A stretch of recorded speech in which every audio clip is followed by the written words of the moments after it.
সম্মানিত প্রধান অতিথি, মঞ্চে উপবিষ্ট উলামায়ে কেরাম, উপস্থিত নেতৃবৃন্দ এবং তৌহিদি জনতা, ইতিপূর্বে ইংরেজি এবং আরবিতে ঘোষণাপত্র এবং অঙ্গীকারনামা পাঠ করা হয়েছে। আমি এ পর্যায়ে আপনাদের সামনে বাংলা অংশ পাঠ করে শোনাচ্ছি। বিসমিল্লাহির রহমানির রহিম। হে সংগ্রামী জনতা, আপনারা জানেন দখলদার ইসরায়েলি বর্বর আগ্রাসনে গাজা আজ মৃত্যুপুরীতে পরিণত হয়েছে।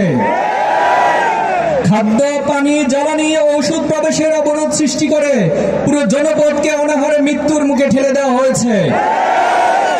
2023 সালের 7 অক্টোবর থেকে এই পর্যন্ত হাজার হাজার নারী, শিশু, বৃদ্ধ, সাংবাদিক, প্রতিবাদী জনতাকে হত্যা করা হয়েছে।